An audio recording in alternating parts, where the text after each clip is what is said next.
Now that you've written and submitted your first research paper for this class, I want to review some of the general do's and don'ts for college-level research, as well as introduce some tips and tricks to help you with your next research paper. Well, Essay 2 is the first time many of you have been asked to do college-level research. For Essay 3, you will be expected to use more research and science-based sources. I will go over the general expectations and also show you what to look for and avoid in your sources. The first topic I want to cover is how to find good sources. Now, I know a lot of you like to use Google to find your articles, and that's totally fine.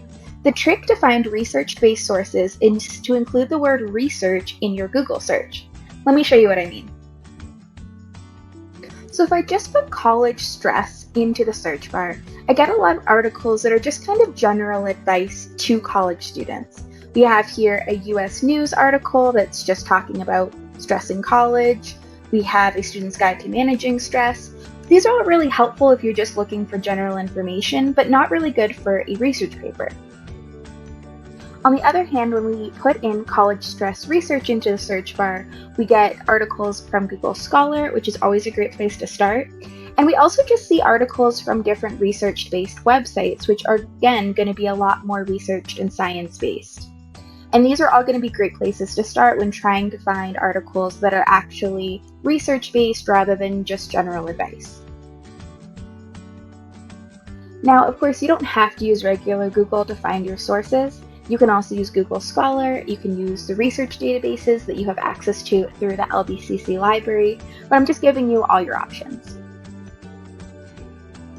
In general, try and rely on the original research papers rather than secondary sources as much as possible. Don't be intimidated by these science papers. Remember, focus on the abstract, the introduction, and the conclusion for a general overview of what the research found and what it means. For example, this is a research article that looked at a 16-year study on cheating in specifically introductory science classes.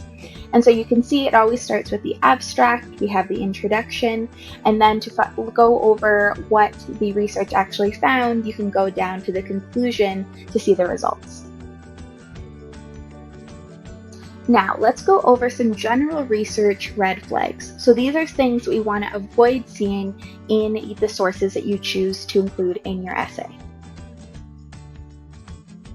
Red flag number 1 is when the article does not have a named author. So this needs to be a first and last name. It cannot be something like staff writers or anonymous. It has to be a legal name. The exception to this would be a government or nonprofit research institution, which I'll show you what that looks like in a second. So this would be an example of a website or an article that hits that red flag. So you can see that we have a title and we have a date, but we don't have a named author. It just says guest author for the website. And while the information might be good, it's likely just taken from someone else's article, and so we want to avoid things like this. On the other hand, this is also a source with no named author, but that's because this is from the CDC. And so this is data that has been gathered from all over the country, and so it's not always going to have one singular author. So in cases like this, where this is clearly a government-run website, this is fine and credible, and we can definitely use this information. Red flag number 2 is the website is trying to sell you something. So this is a good example of a website that is clearly trying to sell me something. So the title of the article sounds good, 12 Tips to Manage Stress for College Students. It's got an author and it's got a date, but right at the top, they are immediately trying to sell me a product. And so I don't want to use this article because really they're just trying to get me on the website. Red flag number 3 is the article is all based on a single study that you can access yourself. Now, for this red flag, it doesn't necessarily mean that the information is bad. It just means that if you can find the study yourself, you might as well cite that study rather than relying on their interpretation of it. So here, there's this article that's focused on this one study, and if I click on the link, I can just open up the study and find the information myself. So what I'm going to do is just use that study directly rather than citing the secondary source. Red flag number 4. The information is all anecdotal, based on a singular event or experience, but is trying to apply to a larger group of people. Now, when I talk about avoiding anecdotal evidence, I'm not saying that we can't pay attention to the tragic things that are happening around the country. Of course, sometimes college students do get murdered, but we don't want to assume that just because it happened to a small group of students that it's going to happen to every college student. That's where research comes in and why it's important that we always look at the larger picture. On a lighter note, there are a never-ending amount of articles like this that talk about students, worst experiences with teachers or classes or anything really. And while these stories can be fun, again, they're not representative of the larger experience, and so we don't want to rely on these. Instead, we want to look at research that is going to be sampling a bunch of different students all over the country and their general experiences. Red flag number 5. The author is relying solely on their expertise without collecting any data, looking at any research, or providing any additional sources. This usually comes in the form of lists and general advice.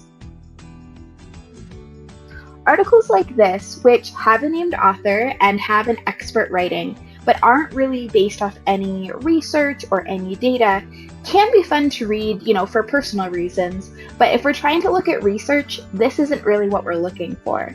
She bases all her advice off her own experience without really looking at any data or general experiences. Okay, so now that I've gone over the red flags, let's look at what you do once you actually have your sources and want to use them. How do you find good quotes? My first piece of advice is that when you do find the article or the study that you want to use, please don't limit yourself to one sentence.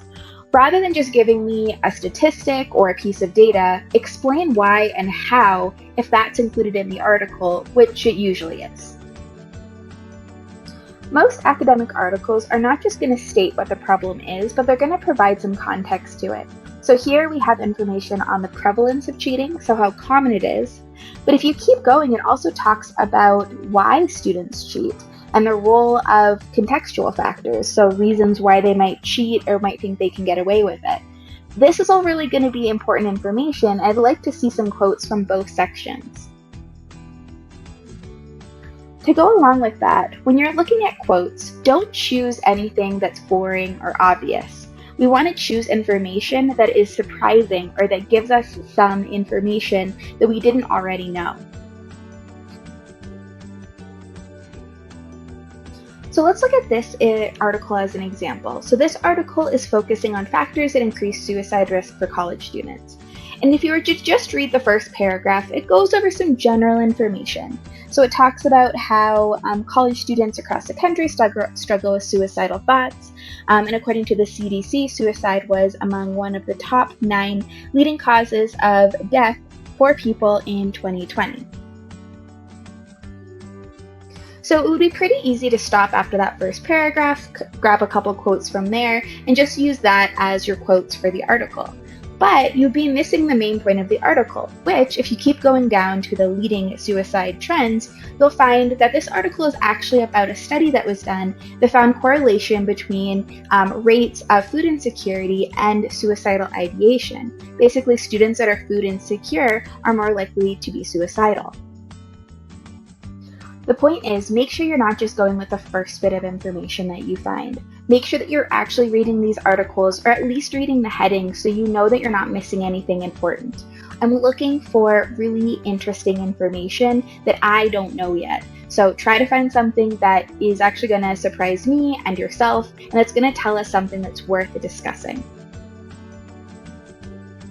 Okay, so TLDR of what I just went over. Make sure articles have a named author. If they don't have a named author, they better be from a government website or from a research institution.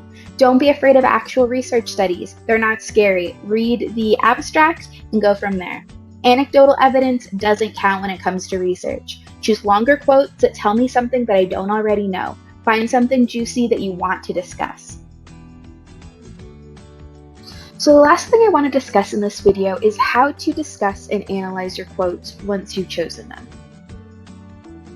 So the first thing that you need to know is what is the topic that you want to discuss and how do you plan to use your source to support that topic.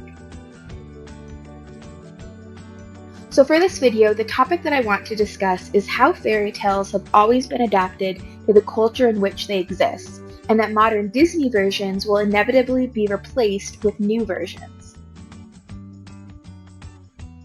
To make this easier to follow along, I'm going to choose an article that hopefully most of you have already read, Perennially Popular by Pauline Duan. So before I jump into my quotes, I want to make sure to introduce the author and the source. So I'm going to introduce the full name of the author as well as the name of the article within that first introductory sentence. So all I'm going to do here is just introduce the name of the article as well as the name of the author. So in the article, Perennially Popular by Pauline Duan, she writes, and then I'll go into my quotes. So this is a first quote that I've chosen, so feel free to read it, but basically it's just talking about the fact that before the versions that we know from the Brothers Grimm or Hans Christian Andersen were turned into the Disney movies that we know, they were mostly just told by word of mouth and were passed along from person to person until eventually they were finally written down. When you are analyzing or discussing your quotes, it is your job to dive deep and explain why they matter in relation to your topic. For my analysis of this quote, I write, "What this tells us is that fairy tales are in many ways part of the oral tradition, and thus likely changed and adapted many times before they were finally written down. This is important because it makes the argument that fairy tales were never meant to go unchanged. While these stories might have universal themes like good versus bad, the definition of what is seen as good and bad is going to change." And then for my second quote from this source, because I wanted to add a little bit more, I chose this quote that talks about how fairy tales embody patterns of growth and development in children. So I'm going to have to use this again to support the point that I'm making in my paper. So for my analysis of this quote, I wrote, "This quote supports the idea that fairy tales are forever changing because it points out that they are meant to embody the changes that happen in childhood. And childhood is constantly evolving. Children 50 years ago had to deal with fears around the Cold War and the introduction of technology that now would seem outdated." And then to add to that, I said, in comparison, children today grow up with technology and the internet since they were babies, and the biggest fear for many is the ever-growing threat of school shootings and other domestic threats. It would then be understandable that children today would be drawn to different stories than the previous generation. So for the TLDR, 1. Always introduce the article and author before the quote. 2. Don't let the quotes speak for themselves. It is your job to make the connections and add to the ideas. And 3. Always keep in mind the topic of your essay or the topic of the paragraph and keep the analysis and discussion focused on that. Hopefully you found this video to be helpful and it gave you some different ideas for how you're going to approach your research for the next paper. If you have any other questions, please let me know. Otherwise, good luck, and I look forward to seeing what you come up with next.